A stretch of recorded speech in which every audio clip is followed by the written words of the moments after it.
Hi అండి, అందరికీ నమస్కారం. Welcome to our channel Padigala diaries. ఈరోజు మన రెసిపీ వచ్చేసి ఒక గింజ బియ్యం కూడా వాడకుండా మంచి హెల్దీ అయిన రాగి దోశ, అలాగే గుంత పొంగనాలు, అలాగే ఈ రెండు రెసిపీస్కి కాంబినేషన్గా పల్లి చట్నీ ఎలా తయారు చేయాలో ఈ వీడియోలో చూద్దామండి. ముందుగా దోశపిండి ఎలా తయారు చేయాలో చూద్దాం. ఈ రెసిపీ కోసం ఒక గిన్నె తీసుకొని అందులోకి 1 కప్ మినపగుండ్లను తీసుకోవాలి. అలాగే 1/2 టేబుల్ స్పూన్ మెంతులను తీసుకోవాలి. ఇప్పుడు నీళ్ళను వేసుకొని 2-3 సార్లు శుభ్రంగా కడిగి తీసుకోవాలి. ఇప్పుడు పప్పులు మునిగేంత వరకు మళ్ళీ నీళ్ళను వేసుకొని పక్కన పెట్టి 4 నుంచి 5 గంటల పాటు నానబెట్టుకోవాలి. మినపగుండ్లను నానబెట్టిన తర్వాత ఇంకో గిన్నె తీసుకొని అందులోకి 2 కప్స్ రాగులు తీసుకోవాలండి. రాగులను మినపగుండ్లను వేరువేరుగా నానబెట్టుకొని తీసుకోవాలి. 1 కప్పు మినపగుండ్లకు 2 కప్స్ రాగులు తీసుకోవాలి. ఇలా తీసుకోవడం వలన దోశ క్రిస్పీగా వస్తుంది, అలాగే టేస్ట్ బాగుంటుంది. రాగుల్లో నీళ్ళను వేసుకొని 5-6 సార్లు శుభ్రంగా కడిగి తీసుకోవాలి. రాగుల్లో డస్ట్ అనేది ఎక్కువగా ఉంటుందండి, అందువలన 5-6 సార్లు శుభ్రంగా కడిగి తీసుకోవాలి. ఇప్పుడు మళ్ళీ నీళ్ళను వేసుకొని 5 గంటల పాటు నానబెట్టుకొని తీసుకోవాలి. అలాగే రాగులను మినపగుండ్లను మిక్సీ పట్టుకునే 10 నిమిషాల ముందు ఒక గుప్పెడు వరకు అటుకులను తీసుకొని శుభ్రంగా కడిగి అటుకులు మునిగేంత వరకు నీళ్ళను వేసుకొని నానబెట్టుకోవాలి. ఇప్పుడు నేను ఇక్కడ 5 గంటలు నానిన తర్వాత చూపిస్తున్నాను చూడండి. మినపగుండ్లు చక్కగా నానిపోయి ఉన్నాయి, అలాగే రాగులు కూడా నానిపోయి ఉన్నాయండి. ఇప్పుడు ఒక మిక్సీ జార్ తీసుకొని అందులోకి రాగులను వేసుకోవాలి. కొంచెం కొంచెంగా వేసుకొని ముందుగా మనం వేరువేరుగా నానబెట్టుకున్నాం కదా, అలాగే వేరువేరుగా మిక్సీ పట్టుకొని తీసుకోవాలి. రాగులను వేసి కొన్ని నీళ్ళను వేసుకొని మెత్తగా మిక్సీ పట్టుకొని తీసుకోవాలి.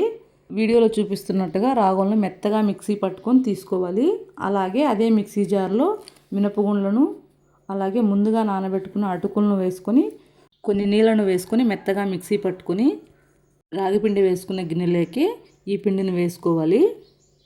ఇప్పుడు ఒక గరిటె తీసుకొని ఈ పిండి మిశ్రమం అంతా బాగా కలిసేటట్టుగా చక్కగా కలిపేసుకొని మూత పెట్టి 7 నుంచి 8 గంటల వరకు పులియనివ్వాలి.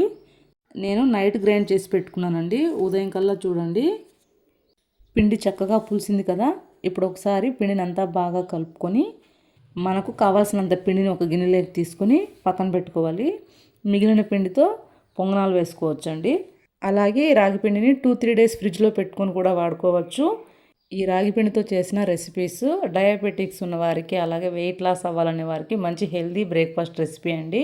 ఇప్పుడు మన రుచికి తగ్గట్టుగా సాల్ట్ యాడ్ చేసుకొని కొన్ని నీళ్ళను వేసుకొని ఒకసారి బాగా కలుపుకొని పిండి అనేది ఈ కన్సిస్టెన్సీలో ఉండాలండి. ఇప్పుడు ఈ పిండిని పక్కన పెట్టుకొని పల్లి చట్నీ తయారు చేసుకుందాం.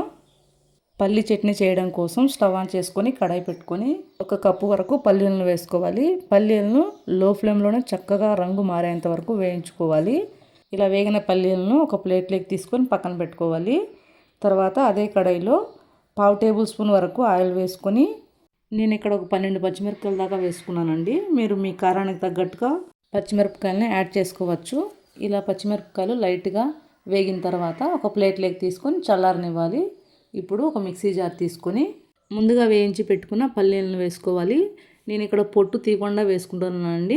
మీరు కావాలంటే పొట్టు తీసుకొని యాడ్ చేసుకోవచ్చు. అలాగే పచ్చిమిరపకాయలు, అలాగే 7-8 వెల్లుల్లి రెమ్మలు, 1 ఇంచు అల్లం, రుచికి సరిపడా కల్లుప్పు, కొద్దిగా చింతపండు, కొన్ని నీళ్ళను వేసుకొని ఈ విధంగా మెత్తగా మిక్సీ పట్టుకొని తీసుకోవాలి.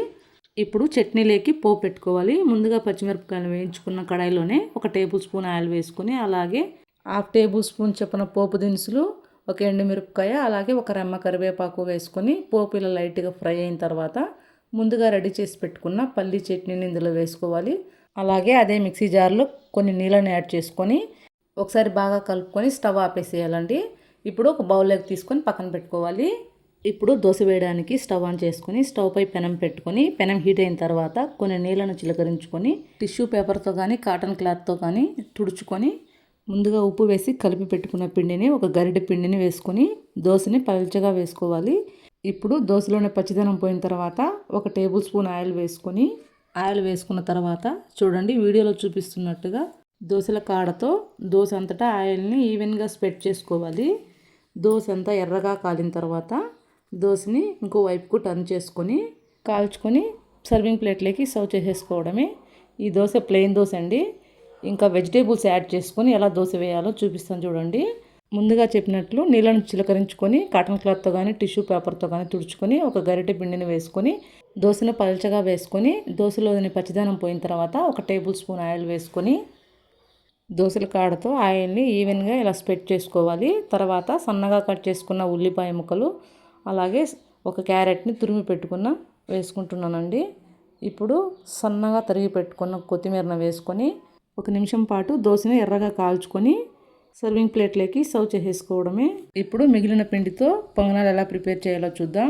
ఆన్ చేసుకుని స్టవ్ పై కడాయి పెట్టుకొని అందులోకి 1.5 టేబుల్ స్పూన్ ఆయిల్ వేసుకొని ఆయిల్ హీట్ అయిన తర్వాత 1/2 టేబుల్ స్పూన్ చొప్పున ఆవాలు, జీలకర్ర, మినపప్పు, శనగపప్పు లైట్గా ఫ్రై అయిన తర్వాత సన్నగా కట్ చేసి పెట్టుకున్న 2 పచ్చిమిర్చి, అలాగే ఒక పెద్ద సైజు ఉల్లిపాయ సన్నగా కట్ చేసుకొని వేసుకోవాలి.